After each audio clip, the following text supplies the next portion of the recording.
પાછી બચ જાય. માં બેનપણી હોસ્પિટલ મળવા જવું. એન છોકરો બોલી નહીં શકતો, ચાલી નહીં શકતો. ચા શું થયું? ખબર નહીં યાર, હમણાં 2 કલાક પહેલા જ જન્મ્યો તોય આવું થયું. બોલો.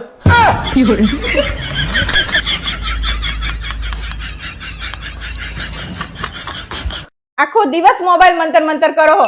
હું એકલી જ છું જે આખા ઘરનું કામ કરું. તમને એવું નહીં થતું કે લા જરા હાથ અડાડું?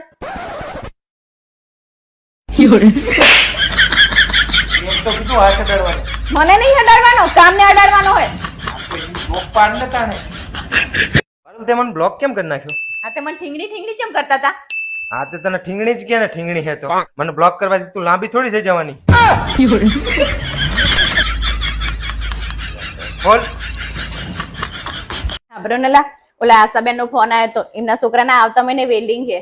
ડફોળ ને વેલ્ડિંગ ના કહેવાય, વેડિંગ કહેવાય. તમારો ભાત ચોથી વાર નો પરણે હે, 3 ને 4 વાર ના પરણતા હોય ને એને વેડિંગ ના કહેવાય, વેલ્ડિંગ જ કહેવાય. ખબર પડે નહીં ને.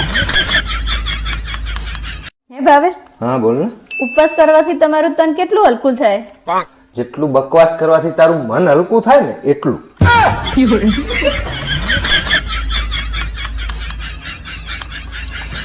આખો દાડો ફોન લઈને મંડી હોય છે. એમ નહીં થતું કે કામ કરીએ ઘરનું?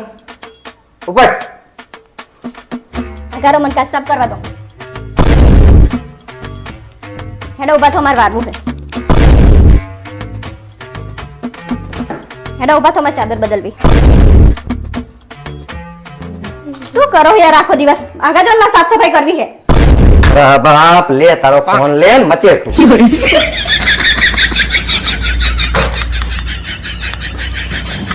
પારુલા તો જમવાનું બહુ મસ્ત બની ગયું યાર. 19 વર્ષથી આ ઘરમાં નોકરાણીની જેમ કામ કરું તો ખાવાનું તો સારું બને જ ને. પારુલ ફોન આવે, અવાજ ના કરતી. આટલા વર્ષથી ચૂપ જ છું. અત્યાર સુધી કોઈ મોકો જ આપ્યો બોલવાનો તે હું બોલું. અરે પારુલ, બજાર ગઈ હતી? માફ કરજો માલિક, હવેથી ક્યાંક જઈશ ને તો તમને પૂછીને જ જઈશ. પારુલ આ ગીત સાંભળ.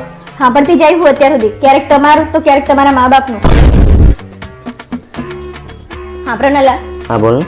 તમે હવે મારા જોડે પહેલા જેમ પ્રેમથી વાત કેમ નહીં કરતા? પ્રેમથી તો વાત કરું હું, પણ જાણે કે પ્રેમથી પૂછે ને એટલે તારું ડાચું ચડેલું ચડેલું જ હોય. ચાલ મારું દાચું ચડેલું હોય, જાઓ તારે મારા જ માફ કરતા હોય. હું કઈ કહેતી નહીં એટલે હવે તો મારી મમ્મી ઘરે જ જતી રહેવાની, જોજો.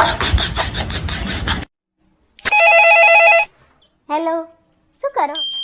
બસ જો આ ખાઈને ઉપર આવ્યા તો હિસાબ કરવા બધા. તમને ખબર હે હું 15 દિવસમાં તમારા વગર અડધી થઈ જઈ. તમે ચાણે લેવા આવશો હવે? અડધી થઈ જાય એમ ને 15 દિવસમાં?